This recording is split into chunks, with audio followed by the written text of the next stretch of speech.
Today I'm here to present the country Uganda, located in sub-Saharan Africa. It's a very interesting country. So we start off with our first unit, which is thinking geographically. So this is basically talking about like the geographics of Uganda and their cities. So we start with a geographic. So it's located in Eastern Africa. Over here, it's next to Congo, South Sudan, Kenya, Rwanda, and all other cool countries. It is landlocked, unlike other countries. However, it has a lot of lakes, which comes to its diverse geography. There's a lot of mountains, volcanoes, and lakes. Lakes play a very big part in Uganda, with Lake Victoria in the southern area right here. The soil is among the most productive in the whole entire world, and it's right next to the cities of Kampala and Entebbe, which are some of the most important cities in Uganda, which comes to Kampala. So Kampala stands as Uganda's most important city because it has the highest population count and it's the capital. It's also one of the fastest growing cities in Africa, with a population growth rate of 4.03% and a GDP of around 13.8 billion, which is more than half of Uganda's GDP, so it's making more than half of it. Is it a primate city now? I don't know. It's also consistently ranked as East Africa's best city to live in. So the city of Kampala, how it got its name is kind of interesting, the history behind it. So these are like the actual stone tablets that told like how the city got its name. There's been some translation errors and like it's kind of like based off mythology, but I want to share it. So basically, back in ancient times, there was a pharaoh. His name was Nat, and basically he ruled Egypt because he was a pharaoh, and he was a very tyrannical ruler. So one day, the Egyptians were very religious, because they had like a lot of different gods and stuff that they worship. So they were throwing a gift from God party, where basically people from all over the globe and like citizens would come to like worship and like commemorate themselves as gift from the gods. So this is where it comes. This is where basically the word gift from God in Egyptian Arabic actually translates to the word riz. So basically they were having a riz party, and basically this was a very special party, as the Roman king, whose name was Paula, came from ancient Rome with his humble servant all the way from Rome. And this was big because the nations of Egypt and Rome had actually been at war and conflict for the past hundreds of years. But today they set aside to come and commemorate the gods. So basically, the Pharaoh Nat was actually very fond of the King Paula, despite them being at war. And he wanted to try to go visit him, except the problem was that his brother, Nas's brother, whose name was Kum, basically also raised up the. There's no way this is real. This is real. The Roman king. So basically, the Pharaoh Nas implemented his Pharaoh tax, which is the ancient. Basically, the ancient word, that's where the term fan tax originates from. So he Pharaoh taxed the king away from his brother. Now, this angered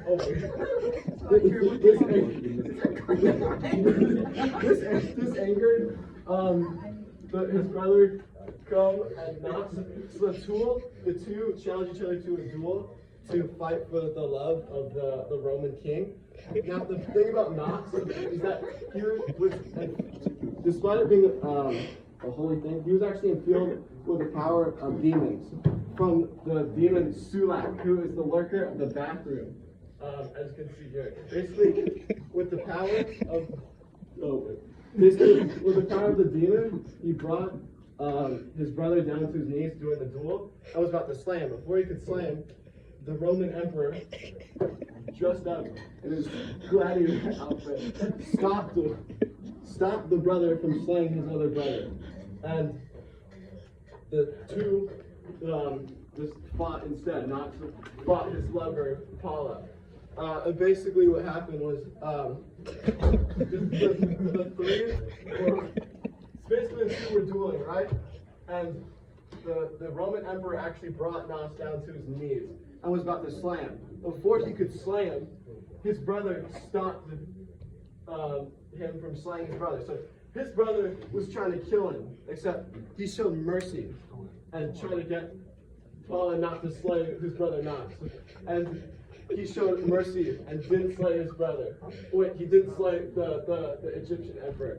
So basically what happened is that Nas saw the power of like kindness and friendship, and actually he like turned the demons away from him. This angered the bathroom demon who possessed the Roman servants, and basically the enemy united with his enemies to basically fight the demon and the possessed servants, and they won the battle. And Knox, with his newfound emotions, basically what he did is he stepped down as Pharaoh and anointed his brother Cum as the Pharaoh, the new Pharaoh of Egypt. And Cum and Paula became happily married, and the two nations were finally at peace. Now, the Egyptian Pharaoh Knox, he turned to a prophet called Nostradamus, and what he did is he traveled the whole entire globe to spread his newfound knowledge. Except while traveling somewhere in now modern day sub-Saharan Africa, he was brutally mauled to death by these. But what they did is they took the stone tablets and they inscribed them, and they basically established the city of Kampala with the two lovers' name. Now, some cool things about Kampala. This brings me to basically a film studio that was established within the city known as Hollywood. So this is like Uganda's Hollywood. It was founded in 2005 by this guy whose name is Isaac Afwena, who's a very passionate filmmaker. He's been told to be Uganda's Quentin Tarantino due to his directing skills. He's made very fast-paced and amazing action movies. They're very unique. They have this guy called DJ Emmy who narrates them and like adds cool commentary and his own like twist. What do you want? So the film studio is very they rose to fame because they debut action film Who Killed Captain Alex, which is the first ever action movie to come out of Uganda. And that has a 97% Rotten Tomatoes, a solid 5 stars. Damn. That's good. So this brings me to the story of Who Killed Captain Alex. So basically we start off with Captain Alex. I think I was going to give you a time restraint. Go ahead, keep going. You want me to keep going? Why not? You're passionate about this. Might as well go on. Okay. So basically, we start in the slums of Uganda, where basically there was like there's this like tyrannical gang called the Tiger Mafia that was like terrorizing Uganda. So Uganda sent in their special task force Captain Alex, to come to the slums. So basically, Captain Alex and his Ugandan commandos, they set up camp within the slums. And what happens is the soldiers, they go to like a bar and have like a bar fight. A guy accidentally calls another guy's wife a goat, so the soldiers get into conflict with the villagers. Now this brings us to the next part, which is Operation Cut Tiger Balls. So basically the Ugandan commandos have to infiltrate there's like a drug meeting going on between the mafia and the residents of Uganda. There's a mafia in Uganda? Yeah, that's the big villain group. So basically the Ugandan commandos come in and they get into a big war and they have to like fight each other and they implement their Ugandan kung fu, and this is the soldiers in the camo, this is the mafia. So This is hereditary here. So basically what happens though is after that fight, during that fight, the commandos actually they kidnap the brother of Richard, who's the leader of the Tiger Mafia. So Richard gets really mad that his beautiful brother has been captured and taken into custody. So basically what he does, he sends some spies into the camp of the commandos, and they murder Captain Alex, which is why it's called Who Killed Captain Alex. So basically what happens after that was that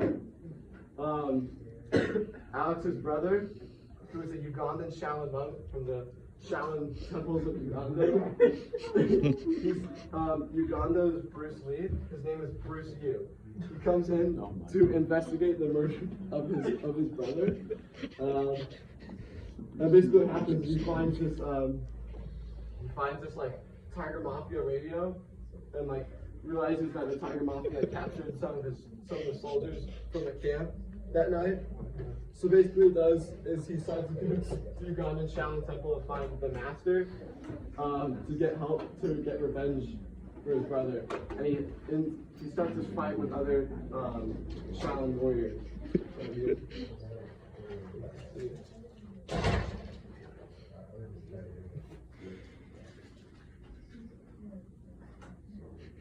It gives me a Ugandan chest right there.